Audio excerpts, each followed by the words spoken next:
Hi, guys. Don't panic. I don't think women are funny either. We're gonna be fine. We're gonna be fine. That is a test to get to know the audience. Because if you guys laugh just a little bit, then I know you're all feminists. And if you laugh a little bit too hard, I know you're all misogynists. And that way I can tailor the jokes to the audience. So we'll just do the misogyny material then, shall we? That's fine. I prepared for that. It's tough being a lady comic. It is. Very often I get up on stage and there'll actually be some bro in the back that I can hear audibly sighing. Like, yo. She's not just going to talk about her period the whole time, is she? It's like, not the full 10 minutes. Buckle in. Part of the problem I realize is that this look does not inspire confidence in comedy club audiences. I get that. I don't look like I'm going to tell you a joke. I look like I'm going to lead you in a sorority pledge. I would never join a sorority, ever. And it's not just because they wouldn't, let me. It's like, I already didn't want to be in your stupid sorority first, so whatever. The closest I ever came, actually, to joining a sorority was the Girl Scouts. Any Girl Scout people in here? I'm the only one who participated in this wholesome American activity? Of course. No, the Girl Scouts is totally a sorority, if you think about it. You had to pay all that money to have friends. You had to sell all those baked goods to fundraise. You had to give all those hand jobs. Yeah, honestly, I'm sorry, how did you guys earn your badges? What, am I going to learn to sew? No way. But, I realize that I have sorority resting face. It's a real thing that I'm suffering from. I look like I graduated in 2004, but I still come to all the meetings. So I'm just like really excited to see what Tridel's is going to do for charity this year. Oh, I really hope we send exfoliating masks to Haiti again. It's so dry there, you guys.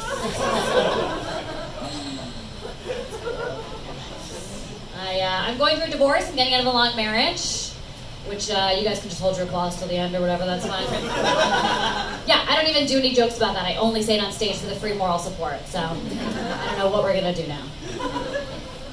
My ex would tell you we ended it because I have an ego problem. Ew, I know. I was like, that's not what my fans are telling me. What? Like, not one tweet about it? I think I would have heard. Are you saying 267 Instagram followers are just all wrong? 267, you guys. That's like basically famous. I'm like halfway to being a micro-influencer. That's a real job that you can do. What else? No, the truth is, after all that time together, we got divorced because he wanted 5 or even 6 children. What? Yeah, and I wanted maybe 1 orgasm. Just ever. And it was like, how do you come to an agreement about it? We could not go on like that. We couldn't, because it is so much harder to fake having a family. That one takes a little time. I'm glad there's enough women in the room for these jokes to work, too. Thank you, ladies, for being here. You gotta scan the room before you can tell these things. It goes like this every time I tell it. All the women in the room mostly laugh, and all the men in the room are like, is she gonna do a punchline for this material, or what? This lady's got no jokes. Or like, often there'll be a couple sitting where you guys are, and the guy leans over like, I'm giving you orgasms though, right? Totally, bro. For sure. Your girlfriend is the only one not lying about it. I'm kidding. We're all lying about it. I've been thinking a little bit about why we were lying about it. I was explaining to a dude friend of mine, and I compared it to dogs, because I'm a crazy dog person. I don't know if there's any other crazy dog people here. There's usually one in every room. Creepy dog people. I think everyone has that one friend that's like a little too into dogs. Like weird into dogs. Like, do you need to be on a fucking watch list or something into dogs? I'm that friend. You know? Just like standing outside the dog park like some kind of pet pedophile in the city. Maybe you want to come over and I can pet him through the fence. Hey buddy, I have biscuits in my van. Wild. So I have a dog at home, Cody. He's this like giant rescue pit bull. He's so sweet. And he's new to being in a house, and we're trying to teach him tricks. And his heart's in the right place, but he's not that smart. And so I'll say, Cody, sit up. And he just wiggles. And I'll say, Cody, sit up. And he just wiggles. And then eventually, because he's trying so hard, you just give him the treat anyway and say, good boy, you did it. I feel like it's like that with the orgasms. A little bit, right? It's the same with guys. You're like, Michael, sit up. Michael, sit up. If you could just not move for a second, if you could just not move for a second, if you could just not move, if you could just stay right there, if you just, you moved, okay. No, you did it. Thank you. That was a good one. Thank you. And the reaction's kind of the same, too. They're both so proud. He's like, I am a good boy. I told you should have brought me home. And then he rolls over and goes to sleep. My job here is done. I'm dating in the city, so I'm getting a lot of dick pics. That's how dudes introduce themselves in Manhattan. All right?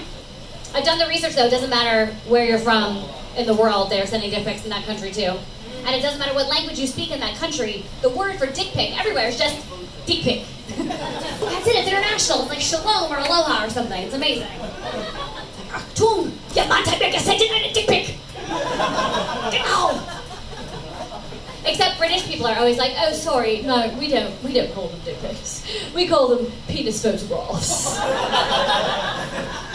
That's so great. Everything's better in British. I don't want a dick pic, but I can see myself shopping at a fancy gallery for a beautiful penis photograph for the salon or something. Nice. It's fine if you're a man in a gay relationship to send your dick all over the place. That seems okay.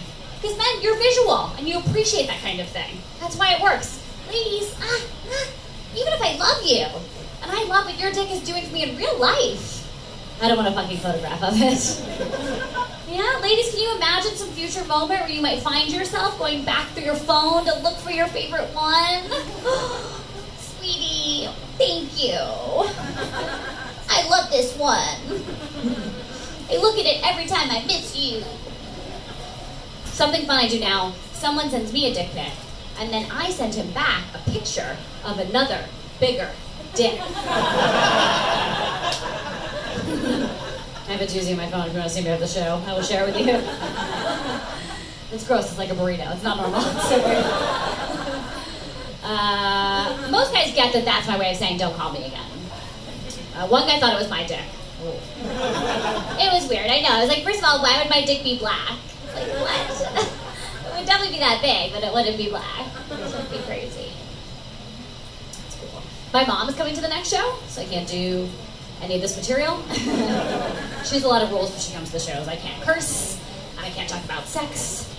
And we had to whisper the word sex in my house growing up because we were raised Catholic. And if you whisper it, Jesus can't hear you. I moved in with my mom for a period of time. I was going through the divorce. Don't do this, don't move back home. It was tough. It was me, my mom, my aunt living together in this like tiny apartment, which is a nightmare. But people were like, oh, that's kind of funny, you're a comedian, write about it. So, this fall on Fox, you guys, please check out the series premiere of Murder-Suicide. Feel good story, guys. My name's Washuta. Thanks for staying. Have a good rest of your night.